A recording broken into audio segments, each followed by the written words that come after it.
majlis udah mulai nggak bersatu, lo gue. Lain majlis udah beda guru, udah beda ini lagi. Fanatik bukan sama Rasul sallallahu alaihi wasallam, tapi fanatik sama guru. Ini gurunya ini gue nggak mau. Sama Habib begitu juga, Habibnya satu aja, yang Habib ini enggak. Sama kiainya begitu. Kapan bersatunya? Makanya gampang diacak. Fanatik lagi apa? Wah gue ini tuaan, ini muda, ini majlis anak muda. Enggak ada ya. Ini yang bedain ahlul bid'ah semuanya. Kita ngomong pakai ahlul bid'ah juga. Ya enggak ada. Karena Rasulullah menyatukan antara tua dan muda, antara bangsa Ansor dan Muhajirin. Rasulullah pada saat itu umurnya berapa? 40 tahun, pindah ke Madinah 13 tahun, berarti 53. Sayyidina Abu Bakar, Sayyidina Umar beda 10 tahunan, Sayyidina Abu Bakar beda 2 tahun. Kira-kira umur Rasulullah hampir mau 60 nih, menjelang ini banyak anak-anak muda, bahkan anak-anak sahabat yang baru tumbuh majatinal. Abdullah bin Umar, Abdullah bin Zubair, dinamin Abdullah, banyak kan tuh. Ya, termasuk cucunya Rasulullah udah lahir yang bernama Sayyidina Hasan dan Sayyidina Husain umur 5-6 tahun. Keluar lagi tuh cucu-cucu para sahabat. Dikumpulin nggak Rasul? Kumpulin sahabat Nabi Muhammad sallallahu alaihi wasallam, kan enak. Sekarang nggak ada, masih muda semua.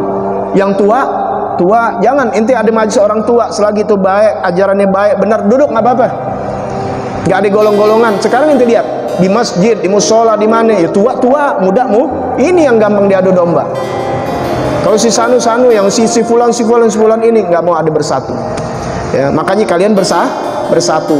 Ingat, pandang haza umat Nabi Muhammad sallallahu alaihi wasallam. Nabi angkat doa, ya Allah selamatkan. Nggak dibilang untuk umat Al-Munawwar, nggak ada. Umat Istiqomah nggak ada. Umat apalagi Baitul Mutakin nggak ada. Umat Nabi kita semua umat Nabi. Selagi masih dia mengatakan la ilaha illallah Muhammadur Rasulullah, gimana nggak sayangnya?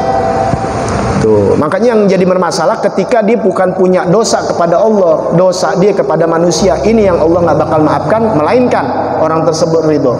Nah ini yang berat. Ya, kalau kita berdosa sama Allah Ta'ala, sebesar-besarnya dosa kita, Allah ampunkan dosa kita. Mau segunung, Allah ampuskan dosa kita.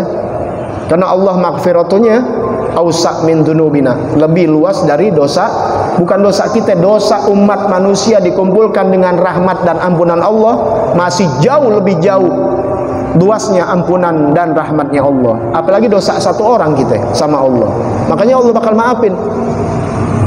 Tapi inti buat makar sama satu orang, sama orang berbuat zolim, ya nggak gede, nggak bunuh, nggak apa, cuma ngambil haknya dia, sendalnya inti colong misalnya, ya, atau inti pernah fitnah, satu kali fitnah, Allah nggak bakal maafin walaupun dosa itu kecil, selama orang itu nggak maafin.